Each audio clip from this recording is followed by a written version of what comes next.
नमस्कार, Madhyanchal today digital में आपका स्वागत है।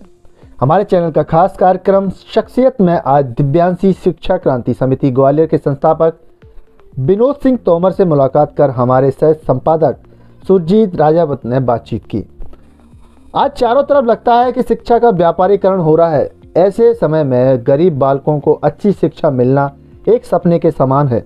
ऐसे में दिव्यांशी शिक्षा क्रांति समिति ग्वालियर के संस्थापक विनोद सिंह तोमर और उनके साथियों ने झोपड़पट्टियों में बालकों को कोचिंग देने का कार्य शुरू किया है।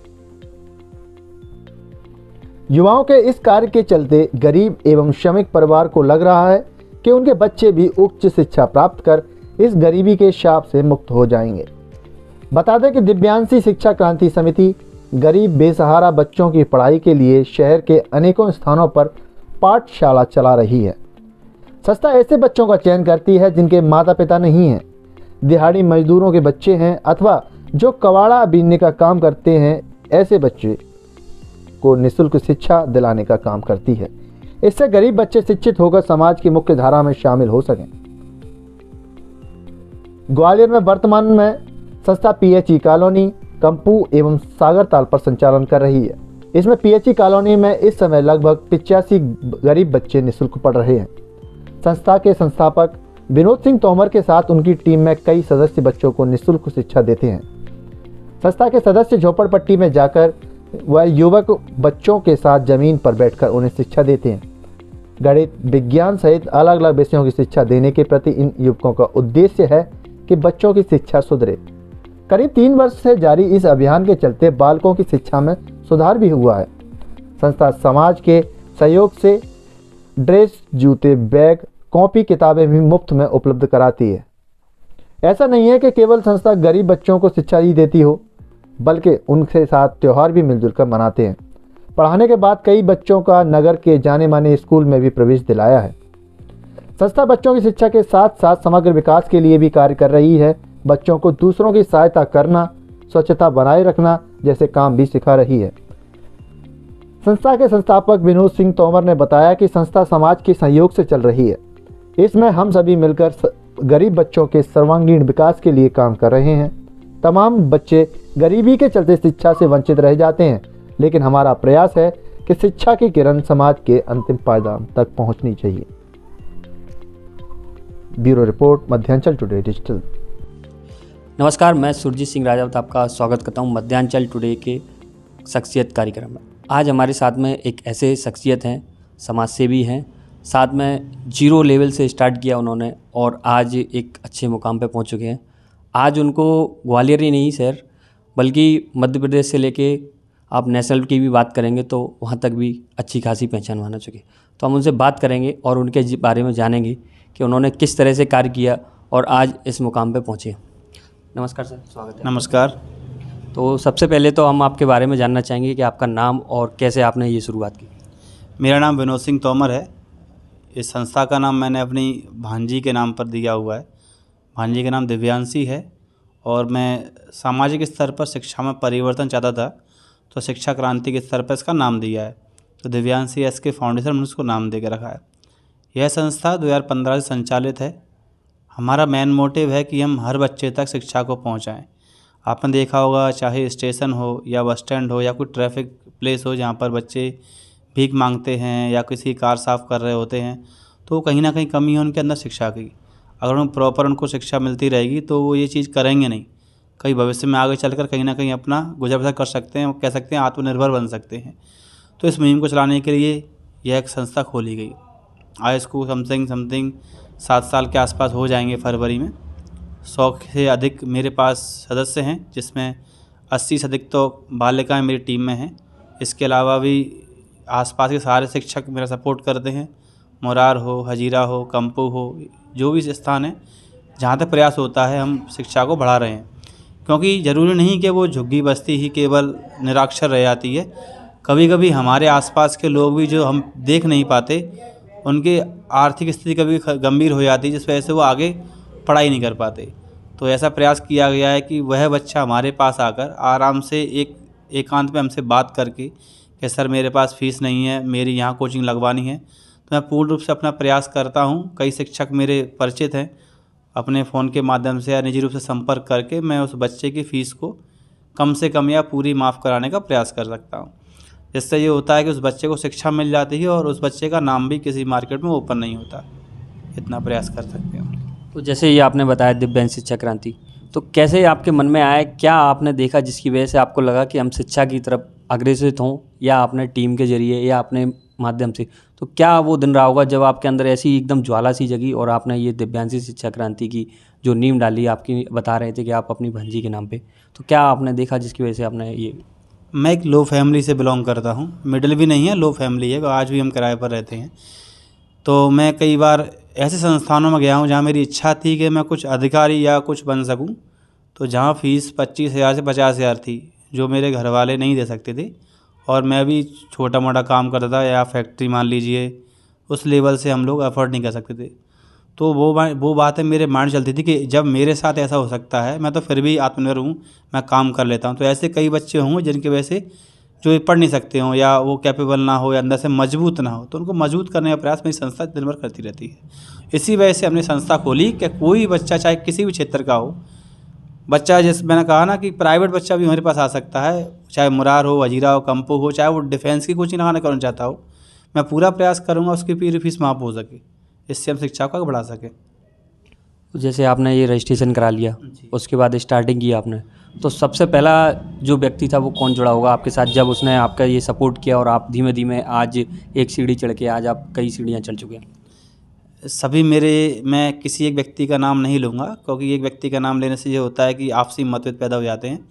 मेरे कॉलेज स्टूडेंट्स थे, मतलब फ्रेंड सर्कल था, वो उन सभी मित्रों ने मिलकर ये संस्था स्टार्ट की थी। हम लोगों ने सोचा था कि हम लोग कहीं खेलने जाते थे तो बच्चे में जाते चलो पढ़ा लेते 1 घंटा फ्री टाइम में, क्या है, तो मजाक थोड़ा सा आगे बढ़ गए। पढ़ाने का प्रयास हमने PHE कॉलोनी के सामने ही, ITM कॉलेज के सामने झुग्गी बस्ती थी, आज तो वहाँ खेल ग्राउंड बनने वाला है, तो वहाँ हमने कम से 20 से 30 बच्चे लगातार 2-3 से 3 साल पढ़ाए हैं।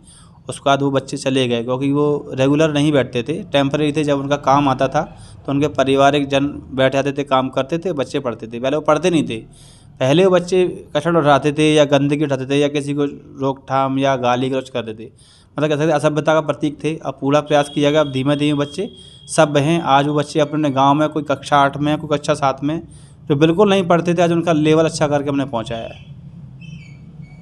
तो जैसे स्टार्टिंग वो की आपने, और आज कहीं ना कहीं जाके कई आपके जो समिति के जो सदस्य हैं वो कहीं ना कहीं कई क्षेत्रों में पढ़ा रहे हैं, शिक्षा का प्रदान कहीं ना कहीं देख रहे हैं आज शिक्षा के व्यापार में चल रहा है। ऐसे शिक्षा के व्यापार में आप निःशुल्क शिक्षा बांट रहे हैं, तो क्या लगता है कि आप किस तरह से आगे बढ़ेंगे? पूरा प्रयास तो यही रहता है कि शिक्षा को व्यवसाय ना बनाया जाए। मैं भी एक प्राइवेट कोचिंग चलाता हूँ। कुछ बच्चे तो समर्थ हैं कि फ़ीस दे सकते हैं, क्योंकि मेरा बहुत से लोग प्रश्न करते हैं कि भाई आपके पास पैसा कहाँ से आता है, सरकारी पैसा आता है या आप लोगों से फंडिंग करते हैं। मेरी संस्था किसी लोगों से फंडिंग नहीं करती, हम लोग आपस में मेंबर्स हैं। जब किसी बच्चे को आवश्यकता होती है कि उसकी स्कूल फ़ीस भरनी है या कोचिंग फ़ीस भरनी है, अगर कोई टीचर नहीं माफ़ करता है तो ऐसी कंडीशन आ जाती है। ऐसे अभी हमने 2 से 3 बच्चे स्कूल में एडमिशन करवाएँ जिसमें स्कूल वाले नहीं मान रहे कि फ्री नहीं पढ़ सकते, वो कोई उनकी इच्छा नहीं थी गवर्नमेंट जाने की, तो उसकी फ़ीस संस्था ने मिलकर करवाई। इसको बढ़ाने के लिए कई टीचरों को मैंने एकजुट किया हुआ है, उनसे पर्सनली निजी रूप से बैठकर बात की है कि यदि ऐसा बच्चा आता है तो क्या आप हमारा सहयोग करेंगे। तो उनका जितने शिक्षकों से मिला हूँ उनमें से मुझे किसी ने मना नहीं की कि विनोद जी आप जितने बच्चे भेजेंगे पूरा प्रयास रहेगा, बस आप देख कर भेजना कि वो वास्तव में ही ईमानदार है और पढ़ने योग्य है। ये नहीं कि पढ़ने तो भेज दिया पर पढ़ने योग्य नहीं, तो पूरा प्रयास किया था बच्चा पढ़ने योग्य हो और उनको हम आगे शिक्षा के बढ़ सकते हैं। तो जानकर अच्छा लगा कि आपके साथ में और भी जो शिक्षक हैं वो जुड़े हुए हैं और कहीं ना कहीं जाके एक सामाजिक रूप में कार्य कर रहे हैं। तो जैसे कि और भी जैसे कई क्षेत्र में जो शिक्षक हैं वो कहीं ना कहीं इन चीज़ों से, हालांकि दिखावे की दुनिया है तो सब लोग करते हैं सारी चीज़ें, लेकिन फिर भी इस तरह का अगर सपोर्ट मिल रहा है तो मैं कहीं ना कहीं समझता हूँ कि सामाजिक रूप में इस तरह के कार्य करना और शिक्षा का सबसे बड़ा दान होता है। कहा जाता है कि शिक्षा का जो दान है वो सबसे बड़ा दान है। तो जब आपने स्टार्ट किया आज, तो आज अपने अंतर्गत जो भी जैसे समिति के जो अंतर्गत जो जितने कितने सदस्य हैं जो शिक्षा बांट रहे हैं निःशुल्क, और कैसे वो लोग अपना समय दे रहे हैं? समिति में मेरे पास कॉलेज स्टूडेंट्स हैं जो आज भी लगातार वर्क कर रहे हैं पिछले 4 से 5 सालों से, मोस्टली गर्ल्स हैं मेरे पास। वह अपना समय 1 मंथ में उन्होंने टाइम डिसाइड किया है कि कौन कितना जाएगा और जबकि कुछ प्लेसों पे तो मैंने खुद बच्चियाँ निर्धारित कर दी हैं कि आप ही जाओगे, क्योंकि संस्था उनको थोड़ा सा पैसा दे देती है। कोई घर से कोई बच्चा बाहर आता है, किराया खर्च करके पढ़ाने जाता है, तो उसका खर्चा भी संस्था वहन कर सकती है। तो इस माध्यम से हमने संस्था के सभी लड़कों को या लड़कियों को एक टाइम डिसाइड किया हो कि आप पढ़ाने जाएंगे। संस्था की जैसे हजिया क्षेत्र में हमारी 4 से 5 ब्रांच चल रही हैं, जैसे धर्मकांटा हुआ, जत्ती की लाइन हो गई, पीएचई कॉलोनी हो गई, ऐसी विभिन्न विभिन्न स्थानों पर हमारा पढ़ाने का प्रयास चल रहा है। सिटी सेंटर भी ब्रांच बनाई थी, पर अभी कुछ समय से लॉकडाउन से बंद कर दी है। अभी कुछ ही ब्रांच चल रही हैं और संस्था की सारी लड़कियाँ समय के अनुसार, ऐसा कोई वीकली टाइम देता है, कोई मंथली देता है, या कोई मंथ में 4 बार देता है। तो इस टाइप से टाइम बांट रखा है हमने, जिससे पढ़ाई रोज़ाना हो जाती है और हम होमवर्क को फॉरवर्ड करके रखते हैं, जिससे अगले दिन आने वाला शिक्षक जान सके कि पिछले शिक्षक ने उसे क्या पढ़ाया हुआ है। यदि डायरेक्ट जाएगा तो उसे पता नहीं हो क्या पढ़ाया हुआ, तो फॉरवर्डिंग का काम नहीं समझ में आता फिर। तो कैरी फॉरवर्ड करके रखा, इससे बच्चा दिक्कत नहीं आएगी। तो जैसे कई जगह संस्थाएं अपने पढ़ा रही हैं, तो जैसे अपन जो बच्चे हैं जो आज की डेट में आपके पास पढ़ रहे हैं या आप उनके पास जा रहे हैं पढ़ने के लिए, तो आप उनका कैसे चयन करते हैं कि ये व्यक्ति यहाँ से पढ़ने के लायक हमारे साथ है या हमारे साथ पढ़ सकता है? तो उनका चयन आप किस तरह से करते हैं? पहले तो हम बस्तियाँ निर्धारित करते हैं। बस्ती निर्धारित करने के बाद पता लगता है कि ये, मान लीजिए कि एक 0 प्लेस है, 0 प्लेस पे हम गए कि यहाँ पढ़ाना चाहिए। पहले हम वहाँ का स्तर जानते हैं कि आसपास कोई सरकारी विद्यालय है या निजी रूप से कोई विद्यालय है, फिर जानकारी लेते हैं। एक सर्वे करते हैं कि आपका बच्चा किस कक्षा में पढ़ता है, उस देखते हैं कि आप पूरा सर्वे करने के बाद उस बच्चे को एक दिन बिठाते हैं। कुछ डिस्ट्रीब्यूशन करने के लिए हम सामान ले जाते हैं, जिससे कि वो सामने उपस्थित हो सके। कोई वैसे फिनाबाद के कोई नहीं आएगा, तो बच्चों से पूछताछ करते हैं। तो बच्चों का लेवल पता चलता है कि ये 8वीं कक्षा में और इसको पहाड़े भी नहीं आते, तो कहीं ना कहीं ये सिर्फ अपनी पढ़ाई को बावई में डाल रहा है, इसका भविष्य नहीं बन रहा। तो पूरी जानकारी लेने के बाद, उसके पारिवारिक बैकग्राउंड जानने के बाद हम उस चीज़ को निर्धारित करते हैं कि हाँ, वास्तव में ये जगह निश्चित रूप से सही है जहाँ अपनी शिक्षा का दान प्रदान कर सकते हैं। अन्यथा अगर हमें लगता है कि ये जगह नहीं है, तो हम अपना समय व्यर्थ नहीं करते। तो क्या जैसे जो बच्चे अपने पास आ रहे हैं, तो उनकी कोई रजिस्ट्रेशन प्रक्रिया रखी है या आपने एक डाटा एंट्री के रूप में, या फिर आप डायरेक्ट कर रहे हैं? नहीं, इसका सीधा प्रसारित है, क्योंकि हमने कोई भी इनका कोई कागज़ी कार्रवाई नहीं की, ना ही कुछ। बस बच्चे आते हैं, बस एक पारिवारिक डाटा है कि आपके बच्चे इतने पढ़ते हैं और हमारे पास कब से पढ़ रहे हैं। एक उनका आधार कार्ड जमा है मेरे पास, जिससे भविष्य बता सकें कि हाँ, हम इनको बच्चों को पढ़ा रहे हैं। क्योंकि आजकल क्या है कि सही काम करने और गलत काम करने में, गलत काम करने लोग सपोर्ट करते हैं और सही काम करने में लोग आपको सपोर्ट नहीं करेंगे, उल्टी आप पर उंगली उठाएंगे। तो इस चीज़ को लेकर हम अपने कागजी रूप से तैयार रहते हैं। बाकी हमारी कोई प्रक्रिया नहीं है, जबकि बच्चों को हम उल्टी महीने के अंदर जो कॉपियाँ भर जाती हैं, पेंसिल ख़त्म हो जाती है, बैग वगैरह, स्वेटर, ड्रेस, रेनकोट वगैरह जो भी होता है, पूरी चीज़ संस्था प्रोवाइड करती है। तो बच्चे के पास सामान ख़त्म नहीं हो पाता, उससे पहले बच्चे के पास सारा सामान चला जाता है। जबकि और विशेषकर हमारे बीच में मित्रगण काफ़ी है, जिनके घर में एनिवर्सरी हो या जन्मदिवस हो, वो हमसे संपर्क करते हैं। उन्होंने हमारा सेवा कार्य देखा हुआ है। बच्चों को महीने में 4 से 5 बच्चों के दिन ऐसे निकल जाते हैं जिनको अच्छा पीछा खाने पीने को मिल जाता है, कोई ना कोई उसमें बांट ही जाता है। तो जैसे मैंने सोशल मीडिया में कुछ समय पहले एक वीडियो देखा था, जिसमें आप और आपकी टीम है वो एक बॉक्स लेते थे और उसमें जो घायल हैं उनके उपचार के लिए कुछ दवाइयाँ वगैरह लेके रखते थे, कुछ ऐसी पट्टी करने के लिए, ये सारी चीज़ें। तो वो देखा था, वो क्या क्या था वो? 2015 से प्रारंभ किया तो एक जोश जुनून रहता है, प्रारंभ में नई नई चीज़ का जोश रहता है। तो काम पहले हमारा एजुकेशन का था ही, साथ में हमने नाइट्स मतलब रात के समय में एक पार्ट टाइम की तरह हमने स्टेशन और बस स्टैंड आसपास मंदिरों के जो घायल व्यक्ति बैठे रहते हैं उनका प्राथमिक उपचार करना प्रारंभ कर दिया। क्योंकि जो लोग मजदूर वर्ग या मतलब जो भीख मांगने वाले वो लोग हैं, उनके अगर छोटी सी चोट लग जाती तो उस चीज़ को नज़रअंदाज कर देते हैं। जबकि घाव कितना भी छोटा हो उसको नज़रअंदाज नहीं करना चाहिए। कभी मिट्टी भर जाए या कूड़ा भर जाए, उसके अंदर दिक्कत आती है भविष्य में, तो उसको सफाई करना। तो हमारा काम था कि सिर्फ हम फर्स्ट एड कर देते हैं। और लगता था कि ये घाव ज़्यादा है। कई बार ऐसी कंडीशंस आई हैं, ऐसे पेशेंट मिले हैं जिन्हें हमें खुद हॉस्पिटल ले जाना पड़ा कि हाँ ये घाव ज़्यादा है, जबकि पेशेंट जाने को तैयार नहीं आ रहे। मैं तो ठीक हूँ, ठीक नहीं हो तो ज़बरदस्ती उसको लेके गए। कभी कोई ज़बरदस्ती करनी पड़ती है। और फिर लॉकडाउन लग गया तो केसेस ज़्यादा ऐसे आ गए, तो फिर लोगों से छूने का सरकार का निवेदन था कि दूर रहें, तो हमें उनसे दूर रहना ही पड़ा मुश्किल। तो फिर उस समय के बाद से काम थोड़ा सा रुक गया लॉकडाउन के बाद से। पर शिक्षा का प्रसार आज तक निरंतर जारी है और ये प्राथमिक उपचार का काम बहुत जल्दी प्रारंभ होने वाला है।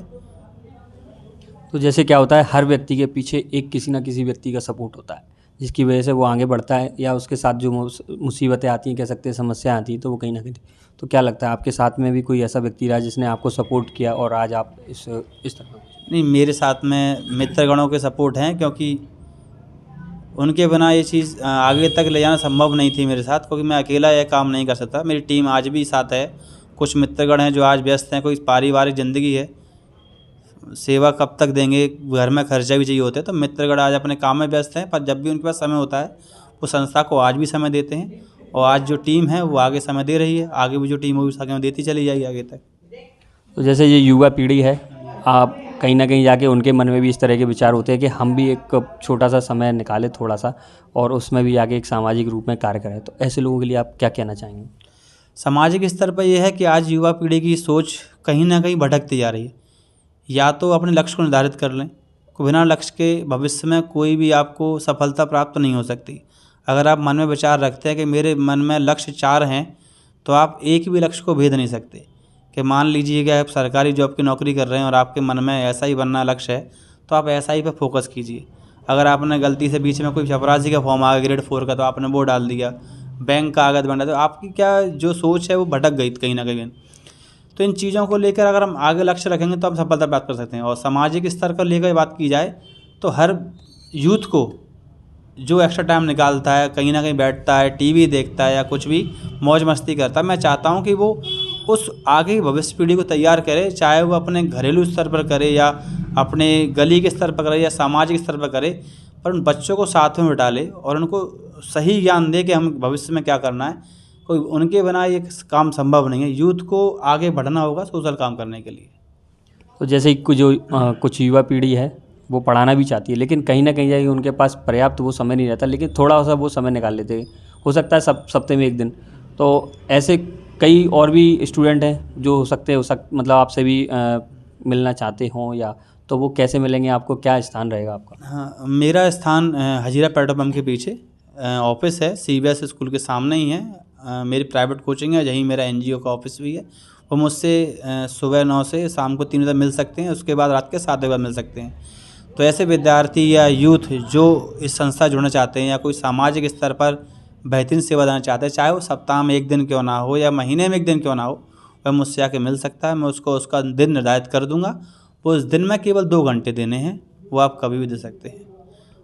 तो व्यक्ति जैसे जो था जुड़ने का आपने प्रक्रिया बताई दी, व्यक्ति कैसे आपसे मिल सकते हैं, वो सारी चीज़ें। अंत में आप जनता से क्या अपील करना चाहेंगे?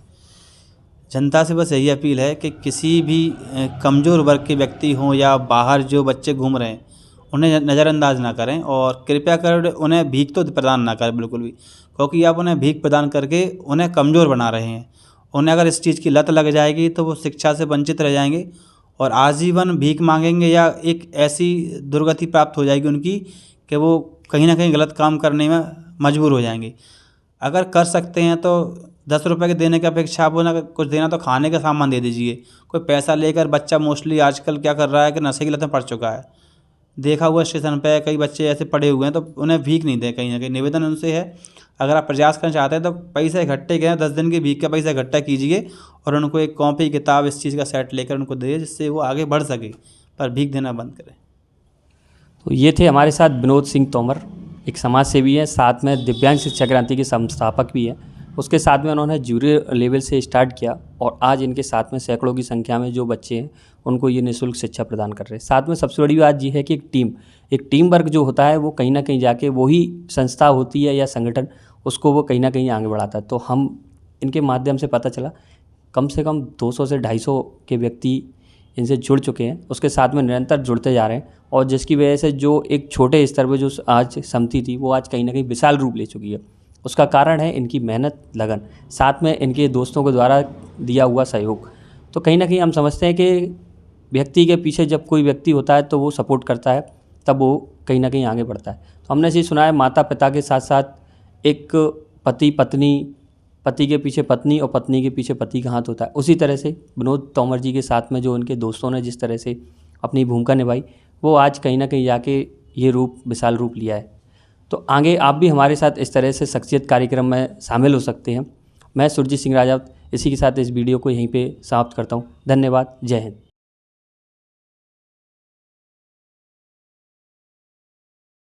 अगर आपको हमारे वीडियो पसंद आ रहे हैं तो चैनल को सब्सक्राइब करके घंटे के बटन को दबा दीजिए ताकि आप तक सारी खबरें समय से पहुंच सकें। धन्यवाद।